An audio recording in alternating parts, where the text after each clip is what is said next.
Thank you so much for today for doing an interview with me. It's funny. I've been trying to like get an author who do novel, right? Um, can you introduce yourself to the audience, please? I'm Jacey Dew. I'm an indie author. I have currently three in my series for Dezirah, and I have two novellas written, Blood Mountain and Hypocrites. Okay, thank you so much. How did you come up with the story, and uh, why did you want to share it? So the story came out in two different parts. I started out just writing fan fiction for Naruto and Inuyasha. And then I started getting my own ideas, and those came about just different life experiences. Dezirah came about through a dream. So I had a dream about this witch that was destroying the city and chasing who I was dreaming about myself. And then it basically morphed into this plot idea for an apocalyptic world where all the supernatural beings, they came and attacked through oppression that had happened through this treaty 2,000 years ago that basically sent them all into hiding. So now we're in modern day, and the new generation decided that that's not cutting it anymore. They'd like to be free, and that's where we start our story at. So I Okay. had so many different ideas. I ended up doing a triplicate. So I have three main characters, and it cycles through the three main characters. Well, okay, thank you. When you say, did you say? I don't know if I hear it correct. You said Naruto. Yes. Did you say uh, you're into Naruto? yes. Yeah. Okay, I watch a lot of anime, and I watched Naruto. It was a few years ago now. Both the Naruto and then the Shippuden. oh my god. Okay, who's your favorite character? I know this is off topic, but I'm into anime too, so I'm into anime, so it's okay. I mean, I have um, I'm replaying Yu-Gi-Oh cards, so yeah. Who's your favorite character? I mean, out of the main people, probably Sasuke. He seems to have a deeper story than the rest. Hmm. And then if you Itachi's story, of course, I really love too because there's all the family elements, and it's more than just he's evil and that's it. It delves into it and gives to him a humanized story by his end. Hmm. Okay. Thank you. Okay. Yeah, I do love what was it, Itachi? I just love his story, how it goes. Is there any more? And I know it's because I have lots of questions, but still, like that's pretty cool. Like, That's fine. so what type of other animes like do you watch or? I mean, there's sort of an eclectic of different types. Some of the popular ones, so like I said, Inuyasha and Naruto. I also have watched Blood Plus. Um, Nothing's coming to mind now. Why is this not? Yeah, nothing's come to mind. I can't remember. Sword Art Online. Have you watched that? I have watched one of them. Yes. Just one episode, but I stopped after One that. episode. It's really good. You should watch more. I think there's two seasons that are subbed and Hmm. dubbed. So yeah, it's brilliant. Oh, okay. Yeah, okay. No, because my brother would watch it, and his friend would watch it. I was like, okay. And then my other friend would watch it because my friends are really like into anime, right? Really into Yeah. anime. Um, okay, but we'll get more into that later. Well, because oh yeah, besides when you create your novel, right? I see, have you are you into like supernatural stuff or like Yeah, yeah, I'm into supernatural stuff. I watched Supernatural, the TV show, for ages. I mean, it's what, like 12 seasons now. I'm into the different vampires and werewolves and all of that. I grew up watching those sorts of things. I was like 5 or 6 years old, and my mom had me watching Buffy the Vampire Slayer. So it started off really young. Oh wow, that's. Uh, are you into also Harry Potter? Yes, of course. Okay, there's. I don't know anyone who could be into supernatural stuff and not be into Harry Potter. I really, yeah, I really love Supernatural. I grew up watching Supernatural. It has some stuff that are true, but uh, are you? Well, I'm afraid to say it, but since you're into this, are you like? Are you heard of Wicca or witchcraft? Yeah, yeah, I've heard of it. My sister is a Wiccan. Oh, okay. The reason why I said that, I have friends that are, they're Wicca. They're into witchcraft, but I have a couple of books of witchcraft. I think they're pretty interesting. So, but thank you. That's pretty neat. Um, how did you create? How do you say the? I can't say it, Dezarta or how Dezirah. Zero, and what are you trying to convey to the readers? So I basically I wrote Dezirah during a very dark time. My mom had passed away when I was 16, and so it became an escape. So basically, the first scene that I had wrote from the whole book was actually part 3 for Jaden.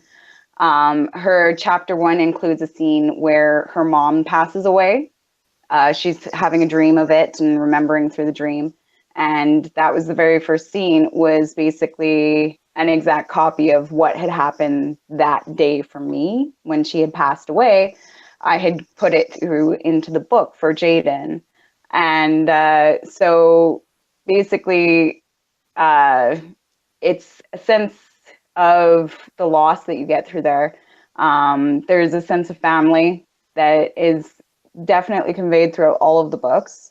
It goes deeper than the family. It goes through friends. It goes through the loyalty that you have for family and friends versus obligation. So whether you're actually loyal to them or whether there's this obligation that you have to them versus actual loyalty. I also have like love versus loyalty. Those different things, basically they collide, and you see different types of relationships where that happens in. There's also a lot of domestic violence. Through the different types of relationships, there's different types of the different domestic violence. So you have, of course, like love relationships. You also have the family relationships where it's family abuse, basically, and how the different relationships form and the impacts that they have on the people. And then, of course, there's how your experience affects you as a person in your actions and what you do. There's being yourself versus the expectation that people have for you. So there's a lot of things going on, and there's of course the fun bits too. Okay, thank you. I'm gonna retract what you said for the experience, because this one is a play a lot because I'm into self help stuff and uh, uh, I'm into and I'm trying to impact the special education because I'm special ed. I was in they label me as special ed, but Mm-hmm. it's true. Your experience affect what you said. Your experience because your experience make an impact how you take action or something. You said that just before, and Yeah, so then your experience affects who you are and what you do in the future, right? right, that is so true. Our environment, the people who we hang around with, the things that we saw really impact who you are. Just I can see that. And then the other one that you said it was uh, you should be who you are, not the expectation of others, right? And I Yes. so agree with that because I think that so many of us, we try to live up to other people's expectations. They want you to do this, they want you to do that, but Mm-hmm. you're not. You're because most of the world are hiding who they are, right? You see it.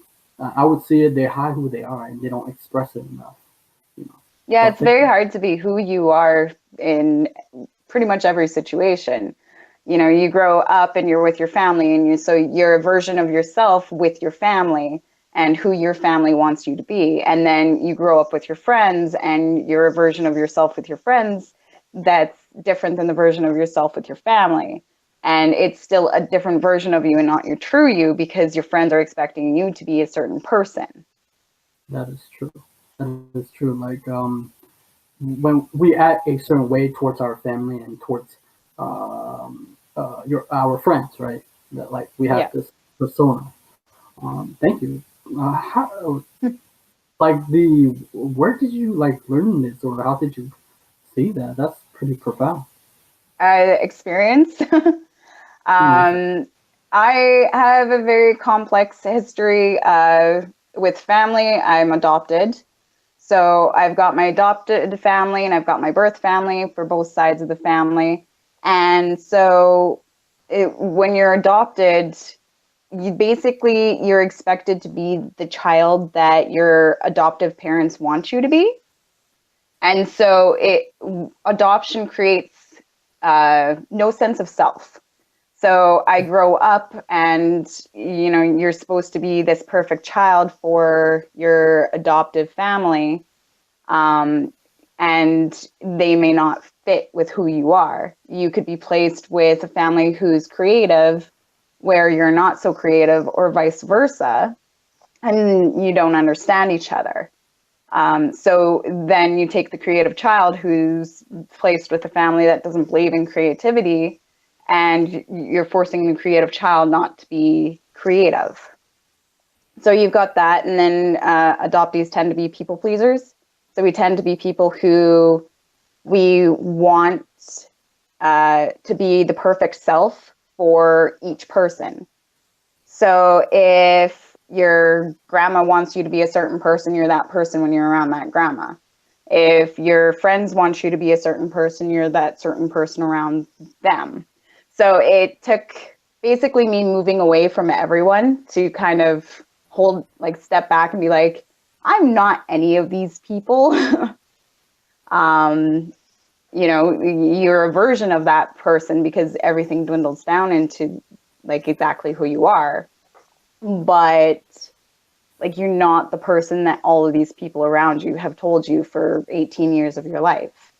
So once you kind of get a step back and you get to be whoever you want in a room full of strangers, then you start to realize, hey, wait a minute, you know, my childhood was basically me being this other person that everyone else wanted me to be. So Lee, you know. yeah, that I totally agree with that one. Yeah, what you say is so true, right? Like, what make you step back though? What's that click that make you step back though? Like, So it was basically me moving out because before that point, I didn't understand what's going on. It was just kind of, you're basically, it's a brainwashing, right? It's Stockholm syndrome, but it's with your family. And so you don't understand what's going on. You automatically take it as normal. So it was normal that I had like this one persona with these people, and it was normal for me to have this persona with these people. And once I moved out, then it kind of clicked in my head by watching other people that that's not normal. And so of course, it took years basically for me to basically figure myself out. And I feel like sometimes I'm still figuring myself out, but it's trying and being conscious of not trying to be the person that other people want you to be. wow. Yeah. I mean, like what you say is so true. Like it's yeah, basically like brainwashing. It's the same thing at school, right?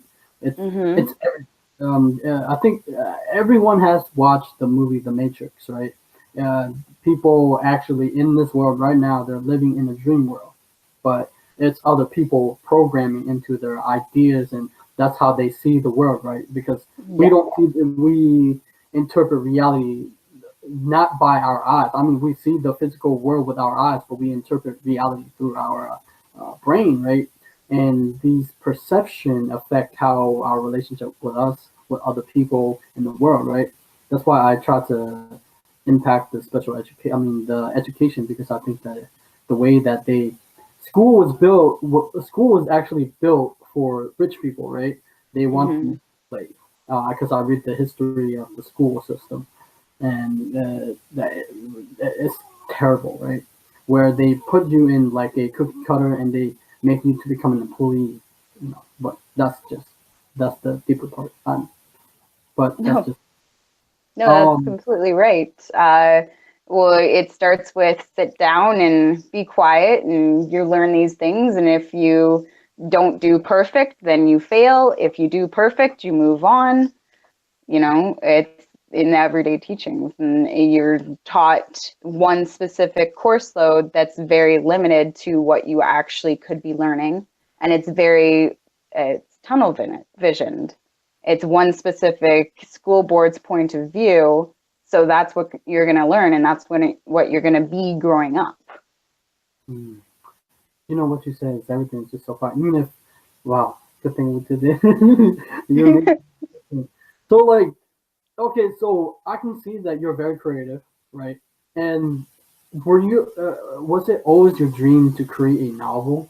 Like, was it inside you? Like, No, no, not at all. Actually, in grade six, well, I hated writing for one. But in grade six, I ended up getting in trouble because I would not put punctuation in. Like I'd do my full sentence and like the proper structure, and then I just like not put the period at the end. And then I'd start at the new sentence. I didn't like English. I didn't like having to read the stories because there was always boring stories. huh.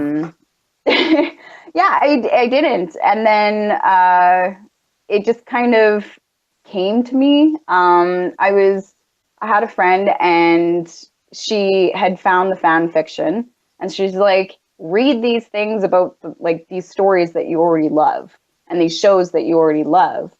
And so I started reading more, and I ended up getting into writing the fan fiction. And then from there, I had my own ideas and my own stories and that I wanted to write, because whenever I'd write, I'd always write AU, alternate universe fan fiction. So you take the characters already written and their personalities, and you plop them into this other world that's not related to their actual storyline. So I was doing that for a little bit, and then I wanted to make my own characters. So started writing my own original works. That is powerful. As I was listening, because it's not uncommon. It's very common the fact that you hate, the English part. Because I actually, when I was a kid, I hate English, right? Mm-hmm. Because my grandmother, I call him, my grandma's boyfriend. He would force me to learn English, and he was like, "Oh, this kid is better than you," and I was like, "What? I don't care if I would hate it, you know." But and when you say like the the school that forces you to read and these stories was boring, right? And I Mm-hmm. totally agree. Like it makes no absolutely no sense. Like why would we even like read these, right? And and then you turn into books that your friend showed to you, and then you fell in love because you were interested in them, right? Yeah. And that's so many like same thing. Like people in general hate reading because they were forced, but it's the same thing as a person and like people who get A's. People, parents or teachers think that the kid are smart, right? I don't, because I would fluctuate with C or D, but people who see D student are not really smart. But you can't really judge a student based upon their grades, right? Because No. no, because I learned that we humans have like amazing brains to like our brains are plastic, like Mm-hmm. neuroplasticity, right? With the brain cells, 100 billion of them, and we can like create new neural pathways. that's what make me like mad at the system because we the school didn't teach you how to use your brain effectively, right? But that's really profound. Do you draw? Yeah, I do. You can see up in the corner here, I've got a painting. Mhm. I've got a few different things around. I'm using something to, or my drawing journal to like prop up the laptop. I had issues, but basically I've got a whole system here propped up so you can see me nicely in here. So yeah, I've got it propped up on there. But yeah, I draw. I started drawing uh, mostly supernatural stuff, dragons, and then I went into art class of grade 10 and grade 11. I've got uh, yeah, I did that. I did some anime drawings. I drew on the computer for a while there. I had even like a tablet and everything to draw nicely on the computer. And I just finished doing some character drawings in an anime style for Dezirah. Those are on my website and actually on most of my social medias right now. Do you Okay. draw? Yeah, I do draw. I used to draw. I occasionally draw. I don't like because I'm trying to because when you say story, because basically it kind of relates to me, right? In a way, back then when I was having a moment of like depression, it was 2013, not 13, but 2012. I was because I had a breakup with my ex and I was having a hard time. And after that, I quit my job, a restaurant job. I hated it. I mean, people were there were nice and that, but it's just the long hours. I feel like there were more, right? Mm-hmm. So I would sit there at home. I would research anything, like whatever I'm interested, like flipping a Zippo or doing like a butterfly knife trick. But then I would go to. Have you heard of the Mark Curley? No. I would look up to his video for drawing for anime, and it helped me to understand what was it shadows to perfect the like you said anatomy, but I'm not that good. But I would create character out of my friends, anime stuff, and I would create a story like kind of like supernatural, right? Because I would see if you see the movie Legion, where the Yeah. angel, yeah, great movie that I love. That it because when I watch movies, it give me ideas of how I can. I know that's not that'll kind of like copyright, but I want to create like a different story where angels or something would attack the humans or stuff like that, and with superpowers um, where we can the character could travel the future to the past. That's why it's like I can see in my mind and I would write it down for like comics. You actually create comics? No, No. no comics. But artists, basically every artist of every kind, they're always stealing from other artists. Um, Not that I'm saying plagiarism is great, but there's just something about when you're listening to music or watching a movie or reading a book where the creativity is already flowing and ideas just pop to mind. And now it may or may not actually have something to do with whatever you're watching, reading, or listening to. But that's best, I find, for myself at least, when I get the best ideas. And a lot of artists work that way. It's artists borrowing from each other, it's getting an idea, watching a show that you love and watching it and being like, well, this scene that happens, it would be perfect if you switch this around and I could build an entire story that doesn't really relate to the original story at all. Hmm. Yeah. Thank you so much for the answer. Do you have manga or any like since you're into anime? Do you read mangas? I used to when I had more time to read. I have a toddler, so nothing's really happened for the last like 4 years. Mm, When I was reading, it was the Naruto usually, or back then you could just get everything at your fingertips online for free. So there was a website that I went to, and I just read random manga, like for hours and hours a day. So. Okay. I'm trying to get. Have you watched? I don't know if you. Well, since you still watch that, have you watched like? Are you into like Full Metal or any like Full Metal Like, Alchemist? oh yeah. Did you Have you? see Netflix came out with the Full Metal Alchemist? What did you think Yeah. of that? I feel like they cram everything into one. I mean, They like did, yeah, and but then. But yeah, go ahead. okay. Yeah, no, I felt it was very crammed all into the one. I would have loved to see it as more of a series. And I found that the acting, a lot of people were saying the acting was bad, but I found the acting very anime versus like real life acting. Yeah, they do that a lot. Mhm. Have you seen? Yeah, you probably heard. You know, Bleach, right? Have you seen the trailer for Bleach? I have not, and I watched like an episode of Bleach and I couldn't get into it. Oh, okay. Well, okay. That's okay. Because I was like, oh no. All right. Okay. How about One Piece?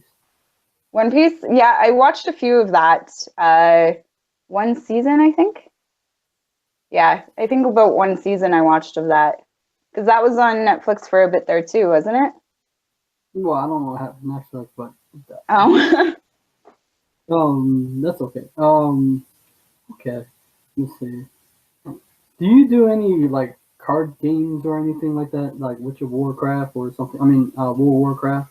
no, I don't. Oh, okay. No, I've thought about getting into it, but I've seen the hours that people have to put into those things. So I just Ah. kind of like step back and be like, okay, that's pretty. It's very interesting. I've got my brother-in-law is very into World of Warcraft. And then my other brother-in-law is very into Magic the Gathering. Mm, yeah, because I have friends a long time ago when we were in boarding school, we would play those not magic, but War of Warcraft with the cards. It take hours. I was like, Mm-hmm. whoa. And then, no, because basically I was introduced into the game. You know, I wasn't. I don't. Before that, I don't even know that they have a game online, right? I wouldn't know. Um, Speaking of which, do you watch? What do you think of Doctor Strange? Doctor Strange. Yes. I like the movie. I haven't seen any of the or read any of the comics, so I have the movies to go off of all the superheroes. I thought it was I thought he was pretty fantastic. I haven't watched the latest Avengers movie though. Like I said, I have a toddler, so I don't get to the actual theaters very often, and I have to wait until things come out on their DVD. But I think Doctor Strange was actually very interesting, and I like the manipulation of the reality. And yeah, it was visually stunning. Oh, okay. Well, the reason why I said that because usually people who like, well, me too, because I like supernatural. People who are like, because I have interviewed amazing people, but they're into more like the witchcraft, the astral projection, the stuff that most people of the world don't like go into. Like people think occult is evil or like witchcraft is evil, but I try to turn that. I say no, it's not. Occult means hidden. It's just hidden from you. Mm. Um, Knowledge, right? Like you go to school, you don't really see knowledge how to interact with people, right? I'm introvert. I don't know if you're introvert or are you an introvert or I'm introvert. yeah. I am So introvert yet. you like to socialize with people, right? Or Sometimes depends on yeah, my mood. but No, I'm very comfortable with certain people. But I get drained when I'm in a crowd of people. yes, that's I can totally relate, right? Because I was like, we live in the world, right? And Hmm. oh, well, I don't. You're in Canada, right? And so I'm in the U.S. Hey, right? Well, people who are extroverted, they push us to be extrovert like them, right? And I, Oh, we all have that friend. We all have that friend who's like, "Oh, go out and meet people." come do this crazy thing with me. Yeah. Get out of your comfort zone. Putting you in charge of this party thing, and you have to be a host and talk to everyone. We all have that friend. Yeah. But my message is for people who like we like to talk to people. It's not like we're not, antisocial. But the thing is with the whole, what I'm trying to say is this. Ah, for me, the way how I recharge is through reading books, right? Mm-hmm. Because I don't like to. My friends, I remember, like you said, I remember back then. I had a friend, right? He's an extrovert Mm-hmm. in boarding school, and he was like, "Oh no, you're always inside." The reason I was inside is because I'm trying to get home, go home because I didn't want to be at the boarding school. But time went on, I really liked it, right? So he would tell me go out the side of my room and dorm, and I would go, and so yeah, I go out. So, okay. For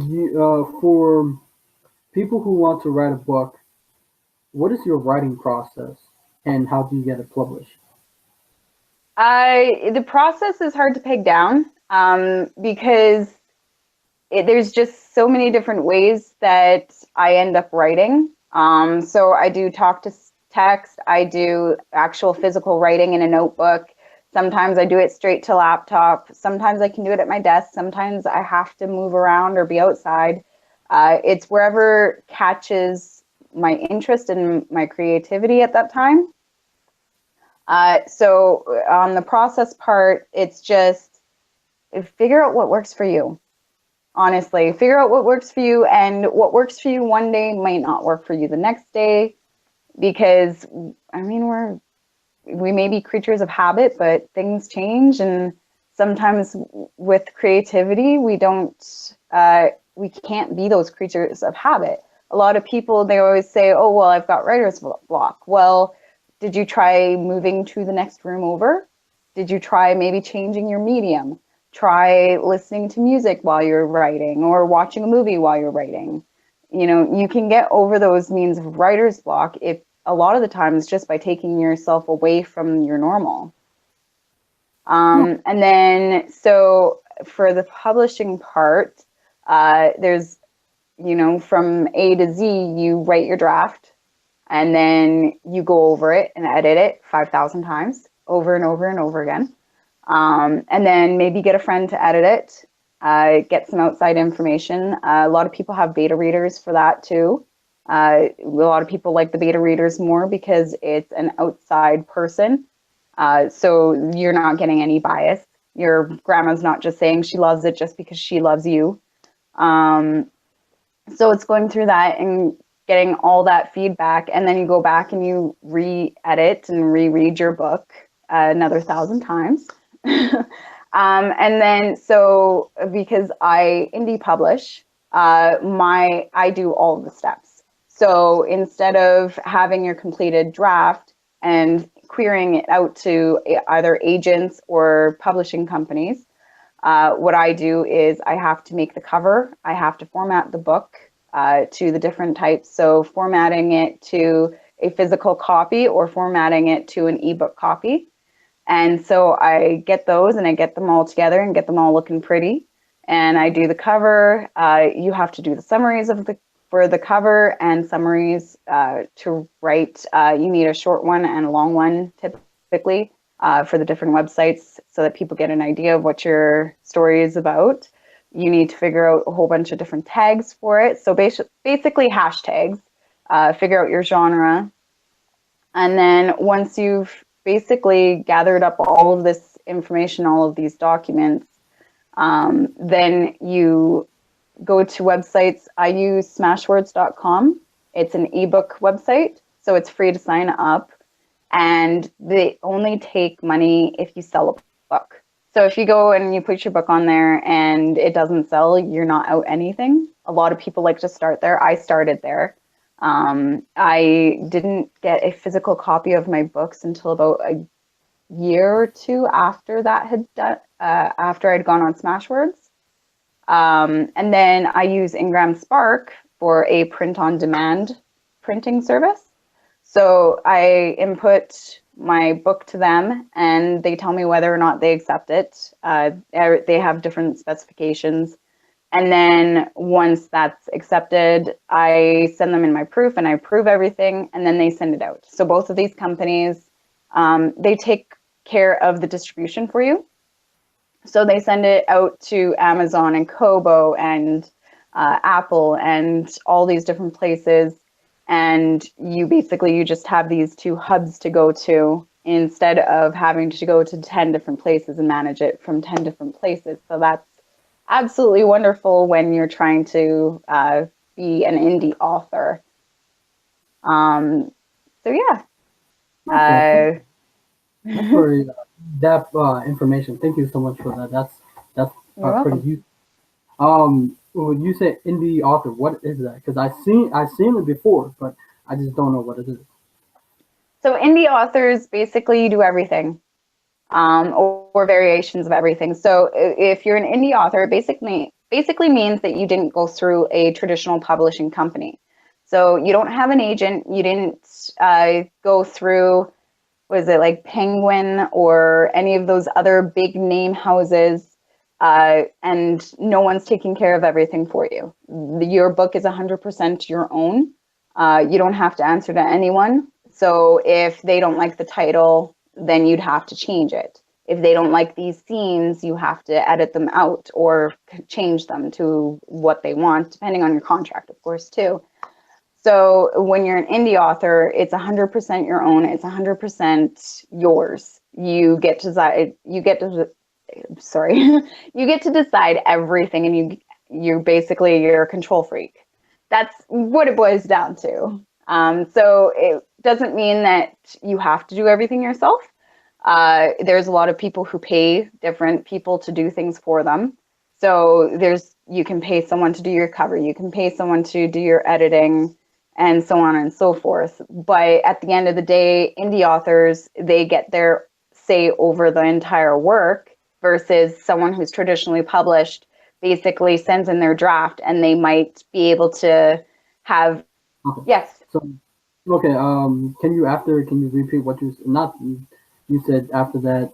Basically, you're saying that the indie author you have control, while the traditional publishing they don't have. You can't have control what you do.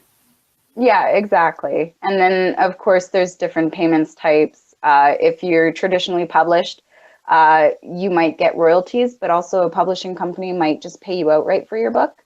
And then the publishing company has all the rights to your book, and you're basically just giving it away.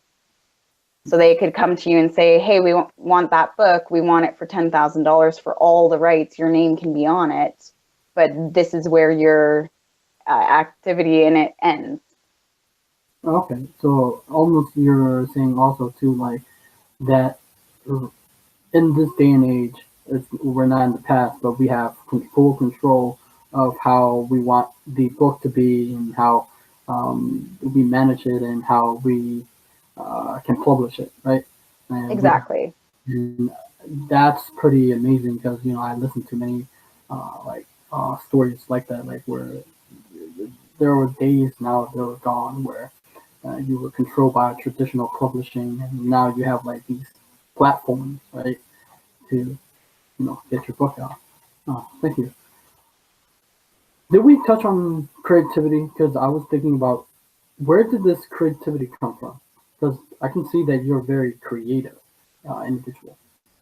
Uh, it just comes from I basically a whole bunch of different sources. Like I said, sometimes creativity comes from the music. Sometimes it comes from watching movies.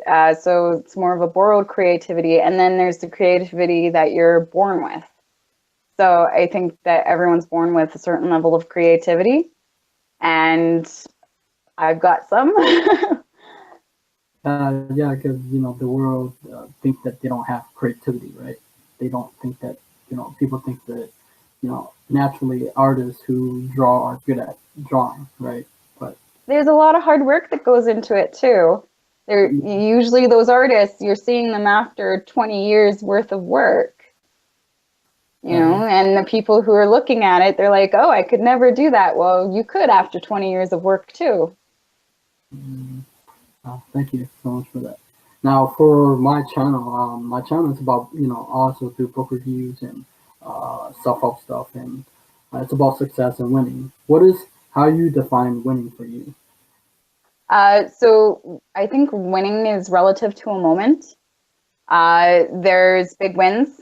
Like for me, it's publishing a book and convincing a whole bunch of strangers to buy it.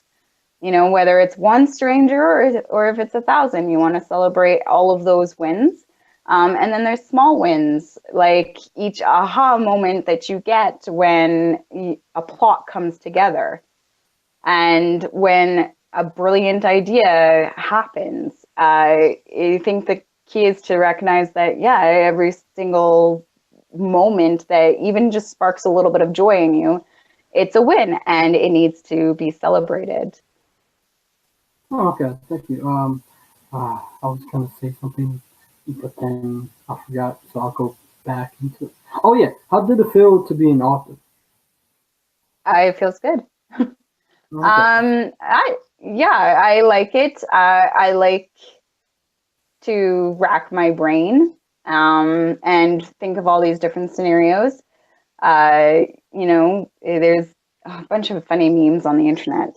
Like, yeah, I'm an author because it's illegal to force people to act out these different things that happen in your brain.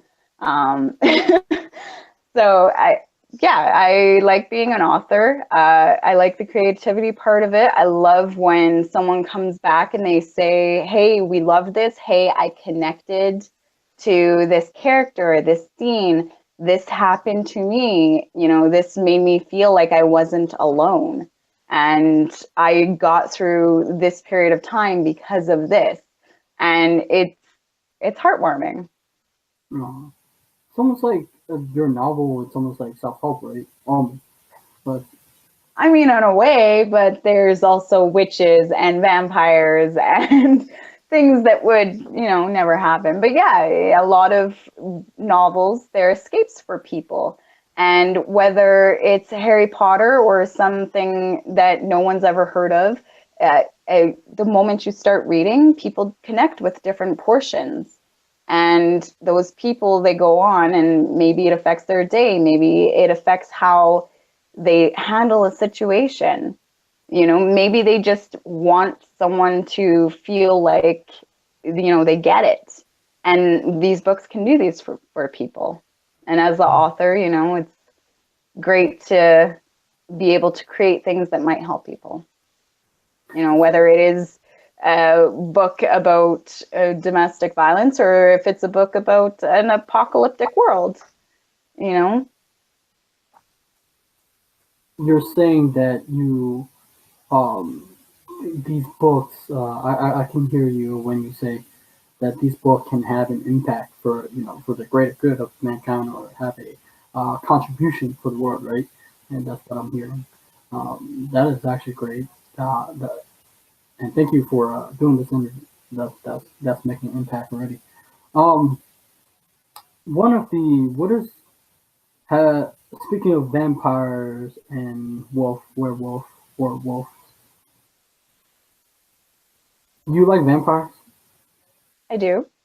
Um, Not the sparkly Twilight kind. Um, the nitty gritty kind, you know, the ones that have to drink blood and, you know, the blood has consequences. In my books, I have it more of a virus rather than them dying and coming back to life. I have it more of a virus and they have to treat the virus by drinking human blood. And, you know, if they have it and it's regulated, then, you know, they've got their superpowers that come with it. But if they indulge too much or get too little, then they go into different rages. you ever wish you were a vampire? I don't know, because I always imagine like vampires too. Um, it depends on the Or vampire.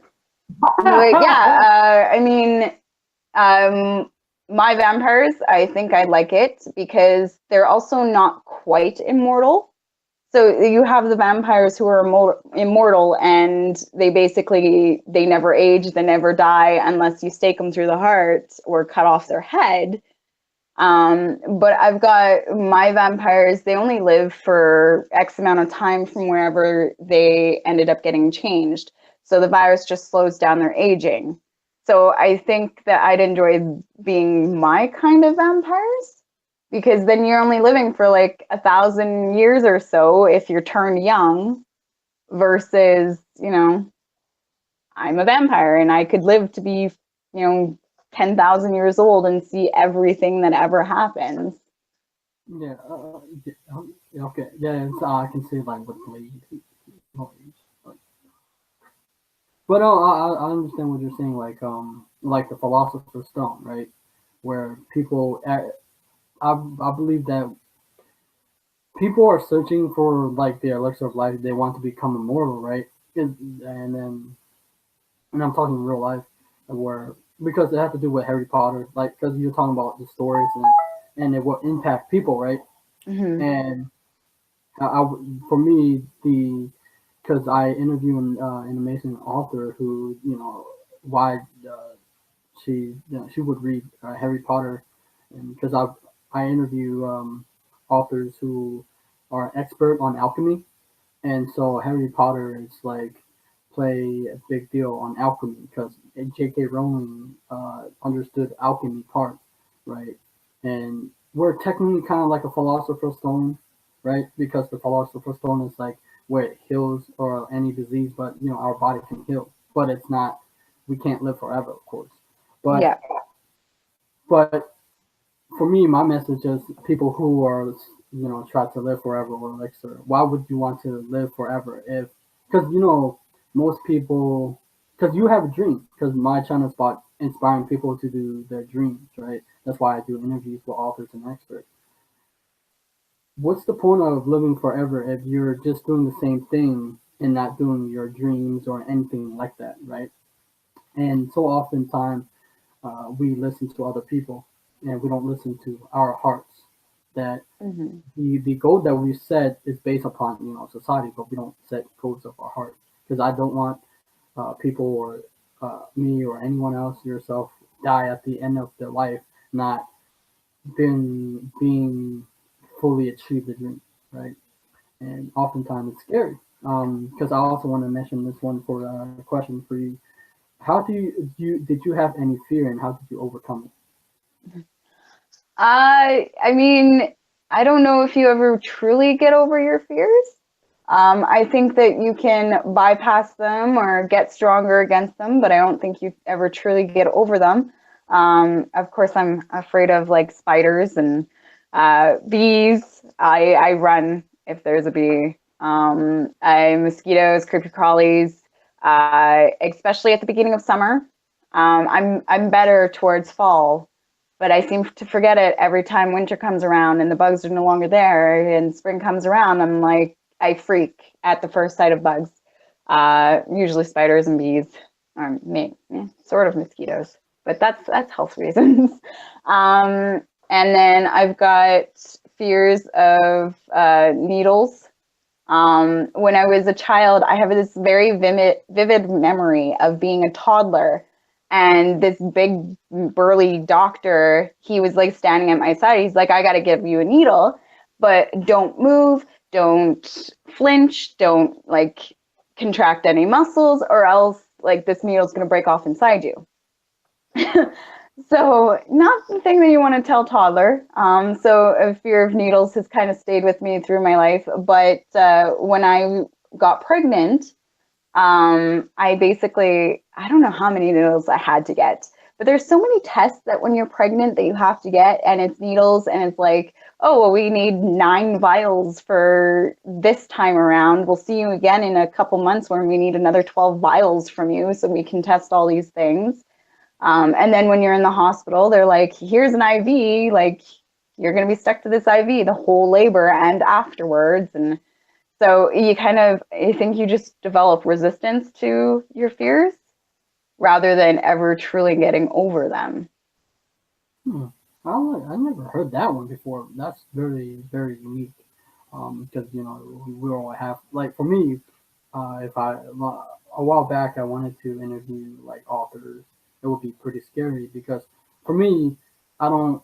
For a lot of people, so I would read self help book. I think that knowledge is like self help is really good for me because Hmm. one of the book, Tim Ferriss, the 4 Hour Work Week, he's like, you can get anybody you want to ask a question. Then he would like have a class and try to get the student to ask a question, whether it's a CEO, former CEO, he was CEO of Google.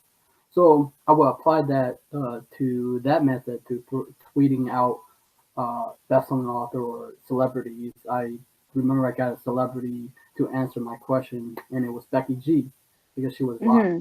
And so that makes me see a different pathway for me because I don't see celebrities as gods. So my message for people is they're not gods. They're people who are approachable because we have social media tool, right? Hmm. So that's how I can like get authors and expert because at one time I was really afraid, but now I understand that they're just people, and you have to understand how to negotiate or sell, people. But that's my message. Thank you so much for the fear, because so oftentimes we don't do our dreams based upon our fears, right? Because Hmm. people let fear control them instead of that's that one right there. I will remember. I'm gonna use that, and I'm gonna like just she said that. For what is your passion in life, and what do you love to do? Obviously, writing. It's a labor of love and passion. Writing and being an author isn't something that you can do if you don't have a passion for it. You never stick with it. There's too many grueling hours. There's too many headaches along the way. You write something and you go back to it, and oh, that was dumb. Why did I write that? Like, who wrote that? That couldn't have been me. And if you have that sort of a moment on someone who doesn't have a passion for it, they're gonna, they're gonna walk away from it. As well, it depends on what you're doing, because if you're someone who doesn't have a passion for it, you can't stick with it for years. To become a successful author for the average person, it takes about 10 years to get a good following of people and a good following of fans. So if you're not willing to stick with it for 10 years where you're getting nothing from it, and you're going through years and years where maybe you've got one person who bought your book, if you don't have a passion for it, you're not going to withstand that. And then, of course, I've got my daughter. I love watching her grow. She's adorable. Nice. Um, yeah, I love her. How Um, I was gonna talk about that, but um, how did it felt to be like a parent when you like see your daughter in your hand and to grow? uh, well, I mean, getting her for the first time, she was still covered in ooey gooey mess, and like they put her on my chest, and I was like, "Oh, this is mine. She's mine," and I just love her. And it's your heart bursts in your chest. And then there's so many things that go along with it. There's love unconditionally. You just love this little thing, and like everything that they do just makes you happy. They make a little grin, like, and you think it's them smiling, but it's gas, and you laugh about it. And you're like, oh my God, you're so cute. They throw up on you, and you're like, oh, you're so cute. um, so there's all of that, and but having a daughter is definitely, it gives you a sense of mortality. Having children, it gives you a sense of mortality, because, well, also especially for me, because I did have my mom pass away when I was 16. There is that sense of mortality, and you just hope that you'll both be able to grow old together, but you're watching out. The things that didn't scare you before, they scare you now. If someone comes roaring down the street, you're like, oh my God. what if my child had been running out and that person could have hit them? Or, if they could have hit me, or, you don't want your children to grow up without you, and you don't want to grow up with your children because it's one of the worst imaginable things possible for a parent. Yeah. You never want to go through that, and especially in this day and age with everything that's going on, it just breaks your heart to watch the news on anything that's going on, because you're grieving for those parents, because you could not imagine that type of a situation happening to you, and you would never want to imagine that situation happening to you. That is true. Yeah, I would watch them die. It's terrible how the world has come with all this, the thing. Hey, hey, it's not easy to watch. No, it's definitely not. Like I said, it's heartbreaking, and you're watching all these things, and someone goes off to school. That's the thing you're hearing every other day. Kid goes off to school and there's another shooting, and your heart just breaks for those parents, or people getting killed because of who they are, versus anything else. Like, it's heartbreaking. You feel for all those people. Yeah, and I still believe in good in people, right? There is. Just good in people. Yeah, there is a lot of good in people, and you see it, just as much as I watch the news for the bad things. I go on social media and I read about the heartwarming things about, oh, someone picked up a baby on the bus because mom couldn't handle it at that moment, and this total stranger helped soothe this child. There definitely is good in people, and there's a lot of good, and I think that a lot of people forget that. And so they need to watch, better news, good news, heartwarming news, to kind of equal out the bad of what you're hearing, because in all reality is that might be 1% of the population where, like, they're bad and all these bad things are happening, but it's in our face so constant and consistent that everyone starts to believe that just everyone in the world is bad. Yeah, that's so true. I stopped watching the news for its hideous mind control based on fear, because I feel like these this they it's a when you make people fear, people like act very unrational. They do things based on fear, you know. And I don't like how the TV or people, do the news, use these powerful outlets that they could have been doing some good to the world, right? That's why making it like, what does success look like to you? I know it's the same, kind of like the same as winning, but it's different. But I mean, I could totally like fantasize about a bazillion things, having like $5 billion and being able to jet off to wherever I want. That's one side of success.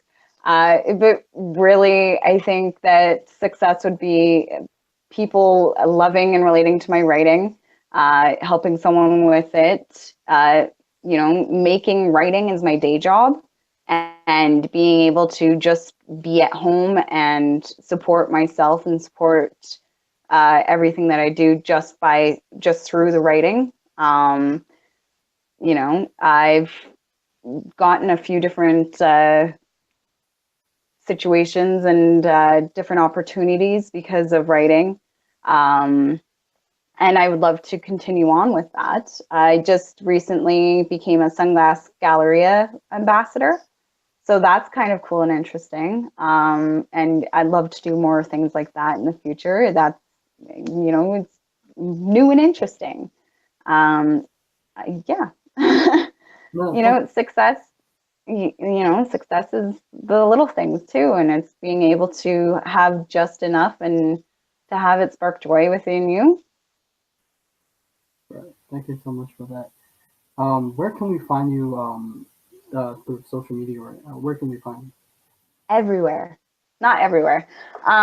So basically, so I'm on Twitter and Pinterest and Tumblr and Instagram, on Facebook And I've got a website. So most of it is, whatever variation. If it's a @ sign or nothing before it, it's my name written out, my author name, Jacey K Dew. And then my website is jaceykdew.ca. Okay. Thank you so much for doing this interview. Uh, Oh, I thank hope you for having me. you're welcome. And subscribe to my channel, like my video, and I'll see you guys later.